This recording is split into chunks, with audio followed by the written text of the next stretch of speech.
Dalam video ini, kita akan membahas ringkasan dua buku Charles Duhigg tentang self-development, yaitu buku Smarter, Faster, Better yang dirilis tahun 2016 dan The Power of Habits yang keluar tahun 2012. Buku personal development yang ditulis oleh Charles Duhigg, Smarter, Faster, Better, The Secrets of Being Productive in Life and Business, mengeksplorasi ilmu produktivitas dan bagaimana kita mempengaruhi diri sendiri untuk menyelesaikan lebih banyak hal setiap hari. Duhigg menulis buku ini karena merasa kewalahan dengan jadwalnya dan daftar tugas yang tak ada habisnya. Dia bertanya-tanya, bagaimana seseorang mengatasi tanggung jawabnya yang tak terhitung jumlahnya, dan bagaimana mereka berjuang menyelesaikan sesuatu. Setelah menghabiskan bertahun-tahun meneliti ilmu produktivitas, dia menyadari bahwa orang-orang produktif mengadopsi 8 filosofi hidup untuk dapat menyelesaikan sesuatu. 8 filosofi tersebut yaitu motivasi, kerja tim, menetapkan tujuan, membuat keputusan, menjadi kreatif, tetap fokus, dan mengambil setiap kesempatan untuk mempelajari sesuatu yang baru. Buku ini menjelajahi 8 konsep utama ini. Mengamati bahwa kita dapat meningkatkan tingkat produktivitas kita jika kita mau.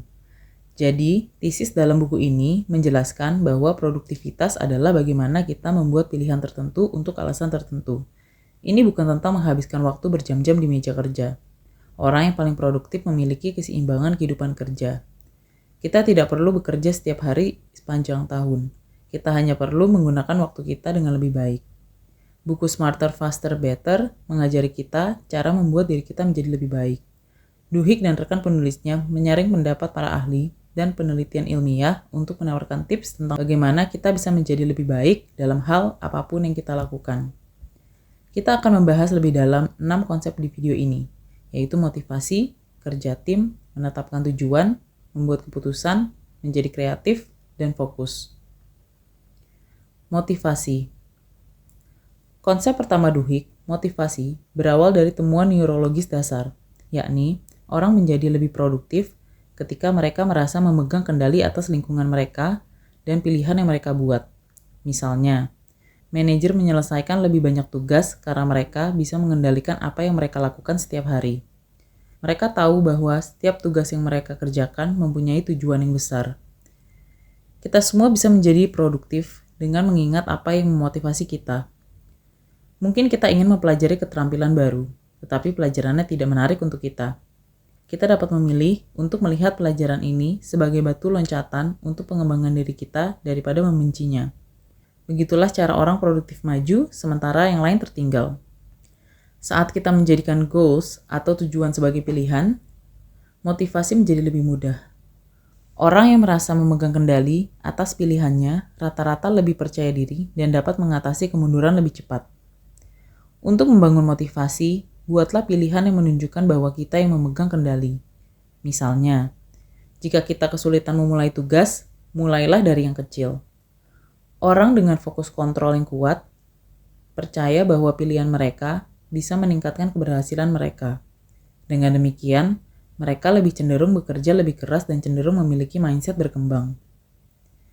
Jika kita menjadikan tugas sebagai sesuatu yang berarti, motivasi akan muncul. Saat menghadapi tugas yang tidak menyenangkan, luangkan waktu untuk bertanya pada diri sendiri, mengapa saya harus berhasil melakukan hal ini? Kerja tim. Orang yang produktif tahu bahwa mereka seringkali mendapat pencapaian yang lebih besar saat bekerja dalam tim. Seringkali kita berusaha untuk mengambil terlalu banyak tugas untuk diri kita sendiri, dan akhirnya merasa kewalahan dan kelelahan. Dengan bekerja dalam tim, kita bisa membagi beban kerja, bertukar informasi, dan berbagi keahlian. Di kantor, rata-rata pemimpin tim dan manajer mengawasi beberapa kelompok staf. Para pemimpin yang baik biasanya memotivasi tim mereka dan memastikan mereka bahwa kontribusi mereka dihargai dan juga menawarkan saran dan dukungan bila diperlukan. Tim yang produktif bekerja dengan baik jika mereka bisa berkembang di bawah pengasuhan atasan yang selalu memberikan semangat. Ketika tim memiliki campuran orang ekstrovert dan introvert, mereka berfungsi dengan baik. Ada 5 norma utama yang membuat suatu tim menjadi hebat. 1. Tim perlu percaya bahwa pekerjaan mereka itu penting. 2. tim perlu menyadari setiap pekerjaan adalah sesuatu yang bermakna untuk mereka pribadi. 3. Tim memerlukan tujuan yang jelas dan peran yang jelas. 4. Tim perlu tahu bahwa mereka dapat bergantung satu sama lain. 5. Tim membutuhkan keamanan psikologis. Penentu yang paling penting untuk efektivitas tim adalah keamanan psikologis.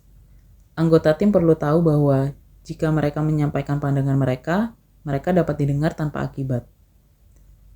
Keputusan desentralisasi membantu menginspirasi karyawan. Penting untuk mengizinkan karyawan membuat keputusan saat mereka melakukan tugas mereka, karena otonomi seperti itu bisa memotivasi mereka untuk bekerja lebih keras. Mengelola karyawan. Karyawan bekerja lebih cerdas dan lebih baik ketika mereka diberikan lebih banyak otoritas dalam mengambil keputusan. Rasa kendali dapat memicu motivasi, tetapi ini saja tidak akan mendorong wawasan dan inovasi. Perusahaan perlu memberitahukan karyawannya bahwa saran mereka tidak akan diabaikan dan kesalahan mereka tidak akan dibebankan kepada mereka. Selain itu, karyawan perlu ditegaskan bahwa mereka berinvestasi pada kesuksesan mereka sendiri. Desentralisasi pengambilan keputusan dapat membuat siapapun menjadi ahli. Tetapi jika kepercayaan tidak diberikan kepada karyawan, perusahaan bisa kehilangan akses ke keahlian khusus atau bakat yang mereka miliki. Misalnya, ketika karyawan diizinkan untuk mengarahkan suatu proyek berdasarkan naluri dan pengalamannya, maka karyawan dapat merasa lebih bertanggung jawab atas kesuksesan perusahaan. Di sisi lain, ada alasan bagus mengapa perusahaan tidak mendesentralisasi otoritas. Sekelompok kecil karyawan yang tidak senang dengan pekerjaannya dapat membuat perusahaannya bangkrut. Namun pada akhirnya, imbalan dari budaya otonomi dan komitmen lebih besar daripada biayanya. Kesalahan yang besar adalah ketika perusahaan tidak pernah memberi kesempatan bagi karyawannya untuk melakukan kesalahan. Menetapkan tujuan atau goal setting. Menurut Duhigg, kita juga harus menetapkan tujuan yang konkret. Dengan memecahkan tugas menjadi bagian-bagian yang lebih kecil dan dapat dikelola, kita dapat menyelesaikan daftar tugas dengan lebih cepat. Terkadang, kita berlambat-lambat dan berjuang untuk menyelesaikan pekerjaan hanya karena kita tidak tahu harus mulai dari mana. Setiap orang produktif yang ditemui Duhigg biasanya mereka adalah goal setter. Menyelesaikan sesuatu berarti mampu menyelesaikan tugas tanpa membagi perhatian. Ini adalah keterampilan yang harus kita perjuangkan. Terserah kita untuk memilih tugas mana yang mau kita fokuskan. Yang penting, memberikan seluruh konsentrasi kita. Semakin kita fokus, semakin cepat kita menyelesaikan tugas atau semakin banyak kemajuan yang akan kita capai. Misalnya, sesi belajar akan menjadi produktif jika kita fokus pada hasil belajar. Jika kita kurang produktif, artinya kita menghabiskan setengah sesi belajar browsing sosial media. Orang yang lebih tegas dan percaya diri cenderung bekerja lebih keras dan menyelesaikan tugasnya lebih cepat. Untuk mempermudah tujuan kita, buatlah SMART. SMART yang pertama adalah spesifik. Buat tujuan kita jelas dan terdefinisi dengan baik. Contoh, melakukan perjalanan ke Eropa selama 2 minggu di bulan Mei mendatang. Ini lebih spesifik daripada pergi ke luar negeri. Measurable. Hindari gagasan abstrak apapun itu. Kita harus dapat mencentang selesai untuk tujuan apapun yang kita tetapkan. Juga langkah apapun yang terlibat di dalamnya. Achievable. Pastikan kita memiliki cukup waktu dan sumber daya seperti uang, waktu luang, tenaga untuk mencapainya. Relevan. Tujuan pribadi kita harus relevan dengan tujuan hidup kita, dan itu akan terasa bermanfaat. Time. Tetapkan tenggang waktu untuk mencapai setiap tujuan dan sub-tujuan kita. Tanpa batas waktu yang jelas, sebuah tujuan berubah menjadi mimpi murni yang suatu saat nanti akan kita capai. Stretch goals diperlukan karena terlalu berkonsentrasi pada sasaran SMART dapat mengakibatkan kurangnya ambisi. Stretch goals juga dapat memicu inovasi. Elon Musk adalah pendukung besar stretch goals. Stretch goals adalah tujuan yang sangat ambisius sehingga kita tidak tahu bagaimana mencapainya. Pengambilan keputusan atau decision making. Pengambilan keputusan atau decision making membuat kita merasa memegang kendali. Gagasan tentang kendali ini terkait dengan proposal Duhigg sebelumnya, bahwa orang produktif pada umumnya merasa memiliki kendali atas lingkungan mereka. Duhigg mengerti bahwa banyak dari kita tidak memiliki keistimewaan untuk memilih hari kerja kita sendiri. Bahkan, sesuatu yang sederhana seperti memeriksa email adalah sebuah keputusan. Jika kita bisa membuat lebih banyak keputusan setiap hari, ini akan membuat kita merasa lebih berdaya dan produktif. Untuk membuat keputusan yang baik, kita perlu meramalkan masa depan. Tapi peramalan bisa bermasalah dan menakutkan bagi kebanyakan orang. Karena masa depan adalah serangkaian kemungkinan yang akan terjadi. Seperti yang dikutip dalam bukunya, even if we have very little data, we can still forecast by making assumptions and then skewing them based on what we observe about the world. Yang artinya, bahkan jika kita memiliki data yang sangat sedikit, kita masih bisa meramalkan masa depan dengan membuat asumsi dan kemudian memperkirakannya berdasarkan apa yang kita amati tentang dunia. Orang-orang sukses menghabiskan banyak waktu mencari informasi tentang kegagalan. Kita harus merasa nyaman dengan ketidaktahuan kemana arah hidup kita. Seseorang bisa dikatakan pemenang jika mereka mengaku bahwa mereka tidak tahu sesuatu dan mencoba memprediksikannya. Menjadi kreatif. Orang yang produktif seringkali kreatif, tidak hanya dalam hal artistik. Menjadi kreatif berarti menggunakan ide-ide lama dengan cara baru, menggunakan intuisi kita, dan membuka diri terhadap pengalaman baru. Duhigg mendorong kita untuk bangun dan berjalan menjauh dari layar komputer untuk melatih alam bawah sadar kita untuk berpikir. Kita akan lebih mungkin menemukan solusi kreatif untuk suatu masalah jika kita memberi diri kita ruang untuk berpikir. Kemudian Duhigg menegaskan bahwa orang-orang produktif selalu mencari cara untuk mengembangkan pikiran mereka, mempelajari sesuatu yang baru, atau merencanakan tujuan baru. Mereka terus-menerus berusaha untuk memperbaiki diri. Seperti yang ditunjukkan dalam buku ini, kita semua memiliki jumlah jam yang sama dalam sehari. Terserah kita bagaimana kita menggunakan jam-jam itu. Jika kita ingin menjadi inovatif, 1. Perhatikan pengalaman. Perhatikan bagaimana kita berpikir dan menggunakan intuisi. 2. Ketahuilah bahwa stres saat mencoba menciptakan sesuatu yang baru bukanlah pertanda bahwa segala sesuatunya akan gagal. Ini adalah kondisi yang akan membuat kita fleksibel untuk mengidentifikasikan sesuatu yang baru. 3. Ingatlah bahwa kebanggaan atas keberhasilan membuat sesuatu yang baru bisa membutakan kita terhadap alternatif. Tanpa mengkritik diri sendiri, kita hanya fokus pada satu ide, sementara masih banyak ide lainnya yang mungkin akan muncul. Fokus. Kita harus menggunakan model mental untuk membantu kita fokus.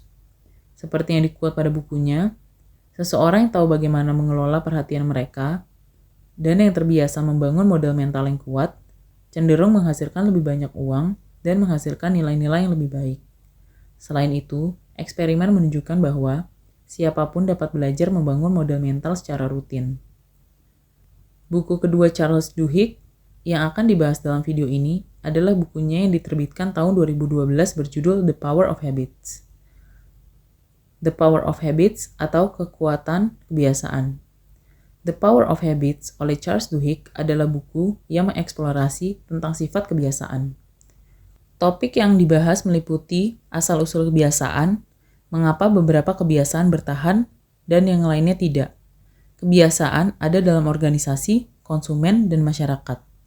Duhigg juga menawarkan kerangka kerja untuk mengubah kebiasaan di semua tingkatan ini. Buku ini patut dibaca karena pengaruhnya yang luar biasa dalam hidup kita. Apa itu kebiasaan? Manusia adalah makhluk yang memiliki kebiasaan. Siapa kita dan apa yang kita lakukan dapat terpaku pada kebiasaan yang telah terbentuk sejak lama. Kebiasaan tersebut antara lain menyikat gigi, bersosialisasi, merapikan tempat tidur, dan lain sebagainya. Karena kebiasaan memandu sebagian besar tindakan kita sehari-hari, maka sangat berpengaruh terhadap kegiatan kita. Kebiasaan menentukan kesuksesan atau kegagalan kita dalam hidup. Kebiasaan bahkan menentukan bagaimana organisasi dan seluruh masyarakat bereaksi terhadap situasi yang berbeda. Dalam beberapa tahun terakhir, para ilmuwan telah menghabiskan banyak waktu dan energi untuk memahami kebiasaan atau habit. Sekarang, temuan dari riset tersebut digunakan oleh marketers, psikolog, politisi, pendeta, CEO, dan siapa saja yang tertarik untuk memanfaatkan kekuatan habit atau kebiasaan. Bagian pertama buku ini adalah kebiasaan individu, The Habit Loop, cara kerja kebiasaan. Kebiasaan dipandu oleh lingkaran 3 langkah yang terdiri dari isyarat, rutinitas, dan hadiah atau reward. Isyarat adalah pemicu yang memberitahu otak kita kapan harus masuk ke mode otomatis. Rutinitas adalah serangkaian tindakan yang bersifat fisik, mental, atau emosional, dan imbalannya adalah apa yang kita dapatkan dengan melakukan kebiasaan tersebut, yaitu menyelesaikan rutinitas. Semua kebiasaan baik atau buruk mengikuti lingkaran ini, dan tidak ada cara lain untuk mengubah kebiasaan kecuali dengan menghentikan rutinitas ini. Memecah kebiasaan menjadi berbagai komponen membuatnya lebih mudah untuk dikendalikan. Tetapi, bahkan jika kita mampu mengubah suatu kebiasaan, jalur neurologis yang membuatnya ada sejak awal masih tetap ada. Agar kebiasaan melekat, otak harus memulai menanamkan reward bahkan sebelum ia menerimanya. Tanpa keinginan untuk mendapatkan reward, orang cenderung meninggalkan kebiasaan mereka sebelum kebiasaan itu terbentuk sepenuhnya.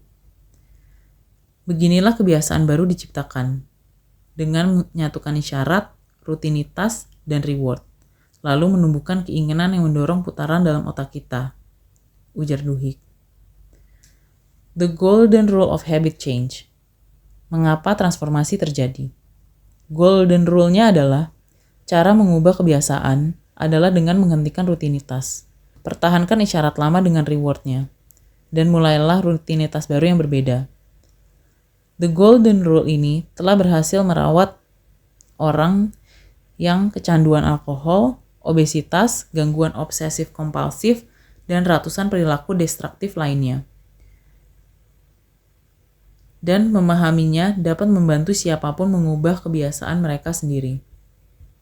Misalnya, perokok belum tentu kecanduan nikotin. Mereka biasanya merokok untuk menangkal kecemasan atau untuk bersosialisasi. Memahami alasan mengapa mereka merokok adalah kunci untuk menghentikan kebiasaan itu. Jadi, setiap kali seorang perokok merasakan keinginan untuk menyalakan rokok, mulailah percakapan kepada diri sendiri. Penggantian kebiasaan harus diperkuat dengan keyakinan bahwa kita dapat mengendalikan tindakan kita sendiri, bahwa apapun yang terjadi, semuanya akan baik-baik saja. Menjadi bagian dari komunitas atau percaya pada kekuatan yang lebih tinggi dapat membantu memperkuat kebiasaan baru. Bagian 2, The Habits of Successful Organizations atau kebiasaan organisasi yang sukses. Keystone Habits adalah kebiasaan yang merupakan perubahan kecil yang dilakukan orang pada rutinitas mereka, tetapi menyebar ke area lain dalam hidup mereka. Misalnya, berolahraga adalah kebiasaan dasar. Dengan memulai alasan untuk berolahraga setiap hari, dapat memberikan kita alasan untuk menghabiskan uang lebih sedikit, makan makanan sehat, dan bahkan dapat menghentikan kebiasaan buruk seperti alkoholisme dan perjudian.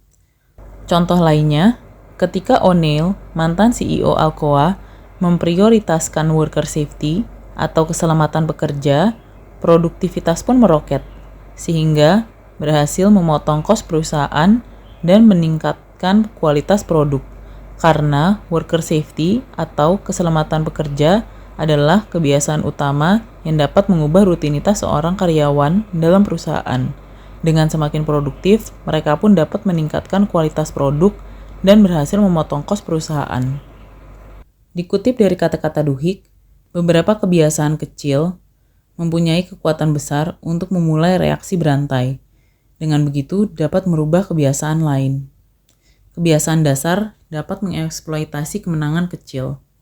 Sejumlah besar penelitian telah menunjukkan bahwa berhasil melakukan hal-hal kecil dapat menghasilkan kekuatan yang sangat besar. Dengan kata lain, mengaplikasikan kemenangan kecil secara rutin merupakan small advantage.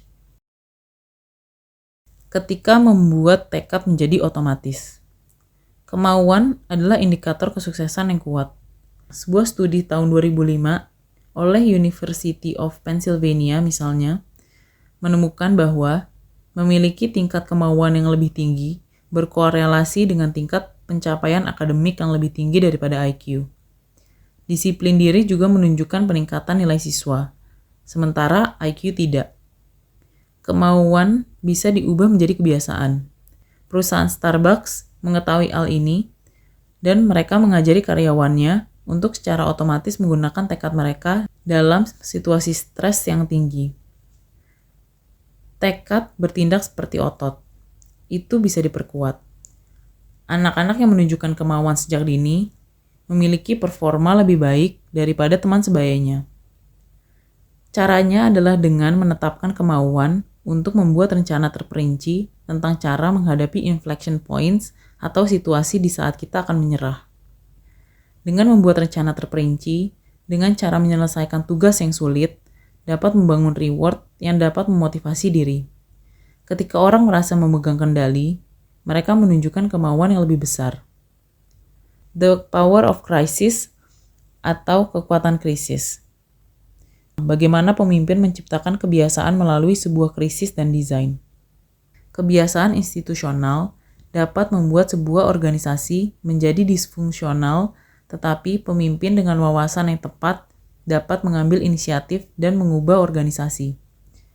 Di tengah panasnya krisis, kebiasaan yang benar bisa muncul. Misalnya, setelah kebakaran yang menewaskan 31 orang di stasiun King's Cross pada tahun 1987, terjadi perombakan banyak kebiasaan disfungsional yang mengakibatkan buruknya kecelakaan itu. Perusahaan dan banyak organisasi bekerja di bawah sistem rekonsiliasi antara berbagai pihak. Ketika persaingan dalam organisasi menjadi tidak terkendali, ini akan berakibat pada disfungsional sebuah perusahaan. Tetapi ketika individu bekerja secara rekonsiliasi, persaingan di dalam perusahaan tidak akan menghancurkannya. Dan kemungkinan untuk mendapatkan profit yang lebih tinggi jauh lebih besar. Dikutip dari Duhigg, perusahaan bukanlah keluarga besar yang bahagia saat setiap orang tidak bisa bekerja sama dengan baik. Kenyataannya, sebagian besar tempat kerja memiliki masing-masing wilayah kekuasaan, di mana para eksekutif bersaing untuk mendapatkan kekuasaan dan kredit. Seringkali pertempuran ini tersembunyi, sehingga membuat penampilan mereka terlihat lebih unggul dan saingan mereka tampak lebih buruk.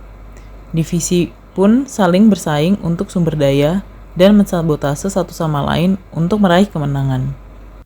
Bos mengadu domba bawahan satu sama lain sehingga tidak ada salah satu dari divisi yang bisa melakukan kudeta. Ketika perusahaan memprediksi dan memanipulasi kebiasaan. Kebiasaan atau habit berpengaruh kuat pada purchase decision. Marketer menggunakan algoritma untuk mempelajari habit konsumen dan merekomendasikan produk yang kemungkinan besar akan kita beli. Mereka dapat melakukannya karena mereka memiliki banyak data tentang perilaku pembelian konsumen. Artinya, dalam jangka pendek, kebiasaan manusia cukup dapat diprediksi. Ketika kita ada di posisi rentan secara emosional, seperti kehamilan, persalinan, perceraian, pernikahan, dan lain sebagainya, kita sebagai konsumen akan lebih rentan terhadap intervensi marketer. Untuk mencapai target sales, marketer mengandalkan teknik yang disebut sandwiching. Misalnya, untuk memasarkan popok pada wanita yang sedang hamil, perusahaan seperti Target akan mengirimkan kupon produk popok dan produk bayi lainnya secara acak. Jadi, bagaimana Target meyakinkan wanita hamil untuk menggunakan kupon popok tanpa membuat mereka takut dengan membuat terobosan baru di kemasan lama yang familiar untuk mereka dan membuat apapun yang asing terlihat akrab. Bagian 3. Bagaimana sebuah kebiasaan masyarakat terjadi. Gerakan dimulai karena adanya sosialisasi dan ikatan yang kuat antar teman, rekan, keluarga, tetangga, dan lain sebagainya. Misalnya, sebelum boikot bus Montgomery tahun 1955, selusin orang minoritas ditangkap karena menolak menyerahkan kursi mereka. Tetapi boikot dimulai ketika Rosa Parks ditangkap, dan ini memicu boikot karena dia memiliki banyak hubungan sosial yang kuat daripada orang yang menyerangnya. Pada umumnya, teman akan membela teman. Jika teman mereka menerima hinaan, maka timbul reaksi kemarahan. Boykot bus Montgomery menjadi tindakan masyarakat luas karena merasa adanya kewajiban untuk menyatukan komunitas ras kulit hitam. Beritanya kemudian menjadi viral setelah teman Parks menyebarkan berita tersebut. Rasa solidaritas dan tekanan antar teman sebaya memudahkan orang untuk bergabung dalam gerakan protes. The power of weak ties. Weak ties adalah relationship yang dibangun antar sesama orang yang tidak saling kenal, membantu menjelaskan bagaimana protes dapat berkembang dari sekelompok teman atau sekelompok kecil menjadi gerakan sosial yang luas. Gerakan seperti ini kemudian digunakan oleh para pemimpin untuk membangun kebiasaan baru untuk pengikut mereka. Misalnya, boykot bus Montgomery berlangsung selama 383 hari karena Martin Luther King menyebut boykot bus ini sebagai gerakan cinta dan keadilan. Sebagai hasilnya, orang-orang membuat habit baru dan memiliki identitas baru karena faktor cinta dan keadilan yang ditanamkan dalam protes tersebut. Gerakan tidak muncul semata-mata karena orang memutuskan untuk pergi ke arah yang sama, tetapi mereka bergantung pada pola sosial yang didasari oleh the habits of friendship, berkembang mengikuti the habits of community, dan ditopang oleh kebiasaan baru yang mengubah kesadaran diri mereka. Cara mengubah kebiasaan kita. Tidak ada satu solusi yang cocok untuk semua untuk mengubah kebiasaan. Tetapi, ada cara umum untuk melakukannya.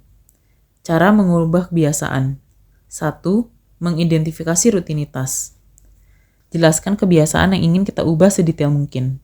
Tanyakan pada diri kita, tanda kutip, hal itu mencangkup apa saja. 2. Temukan isyaratnya. Temukan suatu hal yang membuat kita memulai rutinitas. Apakah itu kelaparan?